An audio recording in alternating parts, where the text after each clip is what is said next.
आज पानी परेर हैरान बनाए साथीहरू।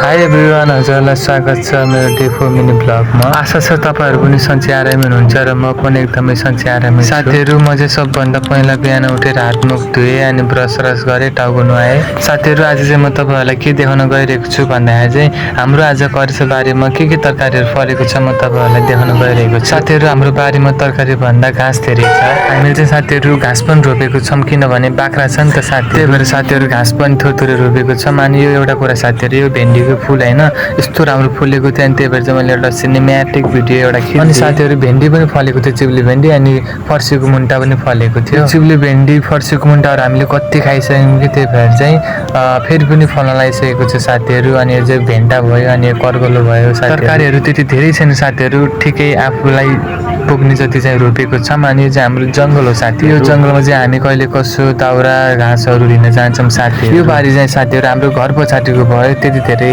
तरकारीहरू रोपेको छैन, माने यति बाँझो थियो छ। अनि यो बाँझोमा पनि हामीले केही रोप्नेवाला छौँ साथीहरू केही। अनि यहाँ चाहिँ झारहरू टन्नै छ कि साथीहरू। अब यो चाहिँ अब उखार्ने दिन आउँछ एक दिन, अनि त्यसपछि यो चाहिँ हाम्रो खोर हो साथीहरू बाख्राको। अनि यो घर पछाडिको चाहिँ सबै सकिसकेमा देखाएर तरकारी के रोपेको छौँ भनेर। अनि एउटा कुरा साथीहरू, अनि हाम्रो टोयलेटको छेउमा चाहिँ यति राम्रो कात्तिके बोडी हो कि घिउसिमी भन्छ, मलाई थाहा भएन, कमेन्ट गर्नु होला। अनि यो घिउसिमी चाहिँ लगाएको थियौँ, बाबाले लाउनु भएको थियो, अनि यस्तो राम्रो भएको छ नि साथीहरू। अनि कार्तिकसम्म चाहिँ फल्छ होला सायद। त्यसपछि साथीहरू हाम्रो घर अगाडिको चाहिँ बारीमा हामीले के रोपेको छौँ भन्दा त साथीहरू, अनि यो झारहरू चाहिँ भाउजूले अस्ति सबै उखार्नु भएको रहेछ, क्लिन गरिदिनु भएको रहेछ।